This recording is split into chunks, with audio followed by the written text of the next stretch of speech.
Union-controlled city in the Confederate state of Florida for that war. That's going to come up again on our tour. Now to the right past those cannons is Mel Fisher's Maritime Museum. Mel Fisher discovered the Motherlode in 1985. Now the Motherlode were two Spanish galleons, the Atocha and the Santa Margarita, that went aground in the hurricane of 1622, 30 miles west. Since that discovery, they've brought up over $400 million of gold, silver, and emeralds. And they're still bringing it up today. Largest member of the ficus family. Ficus trees have these aerial roots coming down, and as they touch, you'll notice they start another trunk and spread away. Now that's all one tree, front yard and back. That tree was planted over 120 years ago by one of my mama's relatives, a lady named Myrtle Cosgrove. It's the bluish color painted underneath the porches. Can you see the blue under the porch? And we call that ink blue, and it does two things. One, it scares away ghosts. Two, it keeps away wasps. The blue under the wasp house. Can't build a nest under the open sky. It's got a papered nest. It's got to look for an overhang like a porch. But if you paint under the porch a blue color, you will trick that insect. A wasp will imprint on color. It'll think it's open sky underneath. It doesn't know any better, but they won't nest there. Like, oh yes, it really works. Now I'm turning on to Duval Street, and ahead of us is the oldest non-Roman Catholic church in Florida. This is the beautiful St. Paul's Episcopal Church. This church property goes back to 1832.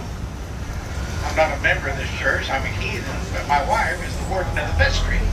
Father Larry is one of my member buddies. I am the official chef of St. Paul's.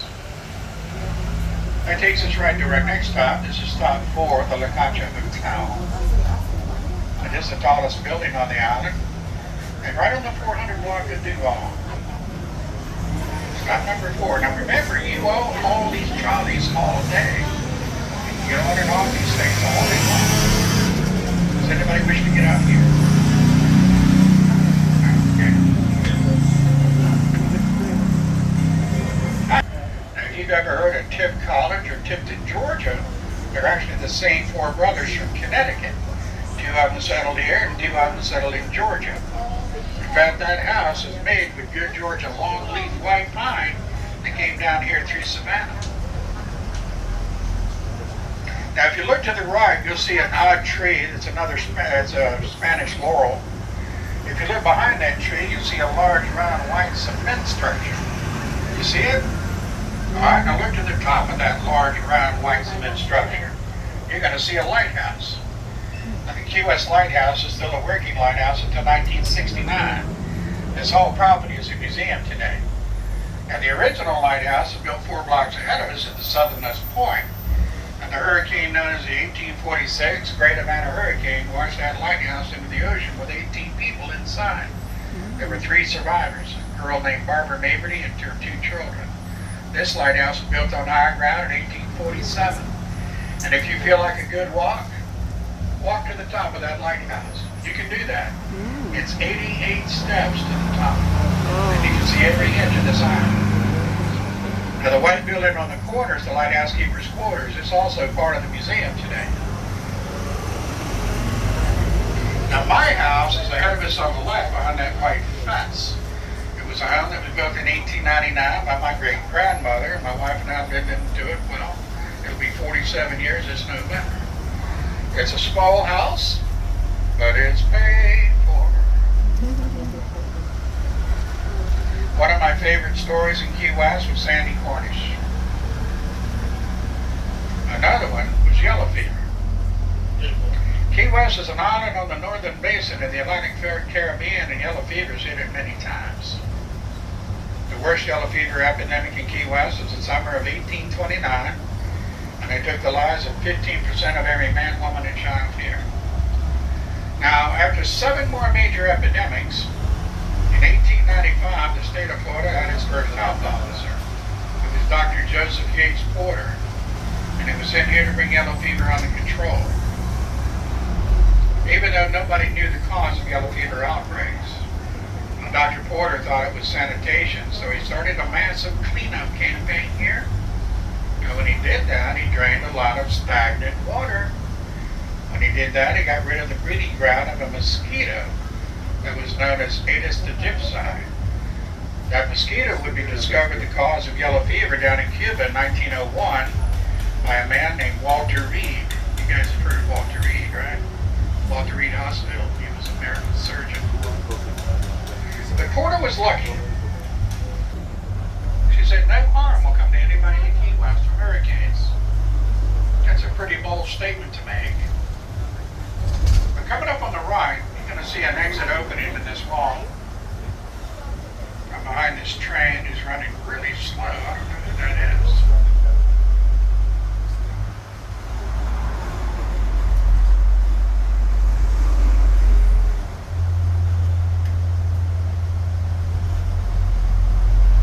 Okay, there's a wall coming up here on the right.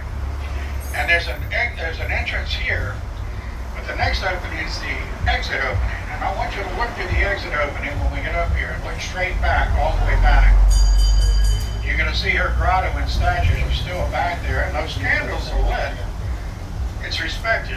There's people back there right now lighting candles. You see it? Mm-hmm. Now, here's the fun part of that story.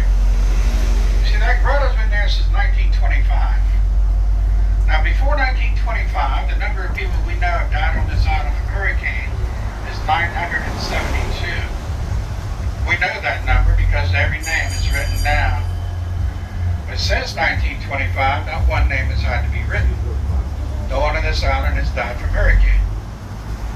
Before 1925, the number of Category 4 and Category 5 storm that's directly hit Key West, again, that we know of, is 7. Since 1925, that number is 0. Now, we've had 1s, 2s, and 3s come right down this street, and we've had amazingly close calls. I'm not Catholic, but I respect the grotto back behind that church. I think everybody on this island does. I won't debate religion with you. I think that's a fool's debate. Before 1925, many people have died on this island of hurricane. And since 1925, nobody has. I know what the nuns call it. I know what the priest calls it. I'm quite aware of what my little Episcopalian wife calls it. But I call it one of my favorite stories on the island. There you have it. 7 kapok trees left on the island. And before we're done, I'm going to show you the largest, and I'm going to tell you why that tree is important to our history. But right now, you and I are fixing to do something on this trolley. Now, Key West is 7.2 square miles in the land area today. We're about twice as large today as we were in 1900. We were made by dredging and reclaiming the very shallow Florida Bay that used to be here. And the first people to do this, well, was Henry Clacker. He was the man that built the railroad from Miami to Key West. In fact, this 4-lane that we're on right now was built right on top of the old causeway that had Henry Clacker's railroad tracks on top. The next people to reclaim land over here was, well, you. The Army Corps of Engineers and the U.S. Navy, when they dredged the 3 natural channels coming into Key West from the Atlantic Ocean, and when they digged the submarine base on the island behind us. Now, all in all, an estimated 300 billion cubic yards of material was brought up from that dredging. That's a lot of stuff. And that stuff had to go somewhere. So it went off to the shallows of the Florida Bay salt ponds over here. Over the decades, this has all been leveled and filled in with more land. This is where we have our newer homes and shopping centers. Now, we're not going to get any larger than we are today. We've known since the 1960s that dredging and refilling the Florida Bay did a lot of damage to the very fragile ecosystem that is the lower Florida Keys and the living coral reef. So, in other words, the size of the island we have today is the size of the island we will always have. Not going to get any bigger. I think it's perfect.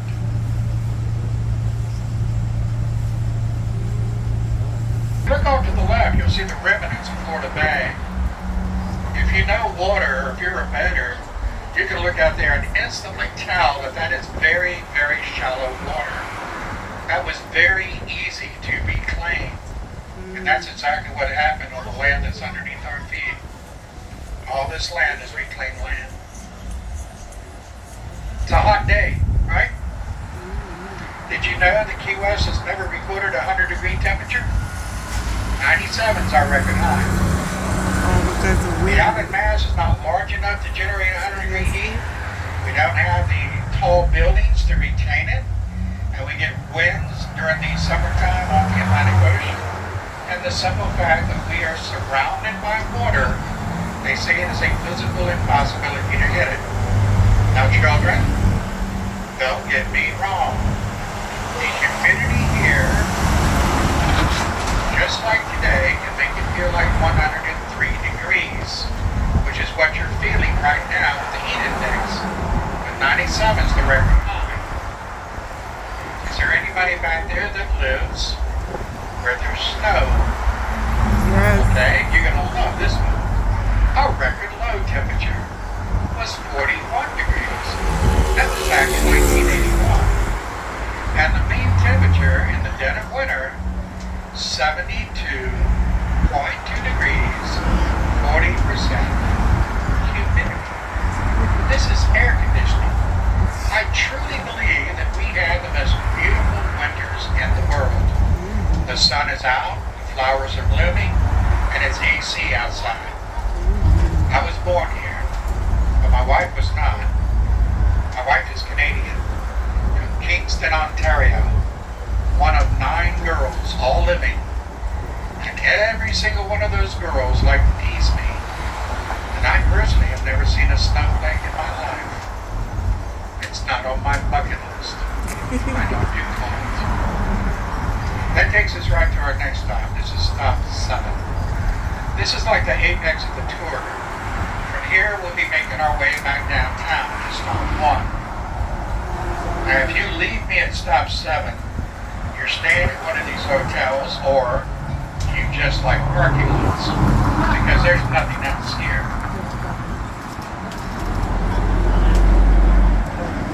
Swim. On the other side of Cowkey Channel is Stock Island. That's where we have our shrimp boats. Now those trees surrounding Stock Island are called mangrove trees. Those are white mangroves. White mangroves have roots that go down into the salt water. And everything that floats by gets caught up in that root. And the roots have to keep going further out. And it's actually building an island behind itself. There's 3 of them here on the left. Look at the base of them. And you can see those roots going right down into the water. It's actually building an island. If you look at the 3rd and largest one, the trees that are growing in the middle are not mangroves. Those are mahogany trees. So the whole dynamic of that island is evolving into something bigger. You come back in 20 years, there won't be 3 islands there. There'll be one big one. That takes us to our next stop. Now this is stop 8, the Hampton Inn. We stopped at 3 hotels on the man-made port. This is the second one. Hampton Inn, stop 8. Okay, you believe me? Well, it is. But what don't you see on the Atlantic Ocean? You don't see any waves. Unusual? Well, 7 miles directly ahead of us is the longest living coral reef in the Americas. And it breaks up those wave systems before they get to us. And that makes everything between there and here rather shallow. Before we built a system of channel markers, buoys, and lighthouses, that reef used to break up a lot of ships. And it was because of the wrecking industry made Key West the richest city in the United States per capita. And 1852, we were the richest city in Key West. The United States. We remained the richest for 11 straight years. Now that's per capita. Now channel markers, buoys, and lighthouses make wrecking obsolete. Today, that's the job of the U.S. Coast Guard. That takes us to our next stop. Now, this little building coming up on the right is East Martello Tower. It's one of 3 Civil War era forts that were built on the island. Now, East Martello is a little museum, which is why we stopped here. Now, remember that Key West was a Union-controlled city in the Confederate state of Florida. This fort was built around 1862, and it is stop 8, no, stop 9. Now we come by here every 30 minutes if anybody wants to go into this little museum. It's kind of hot today.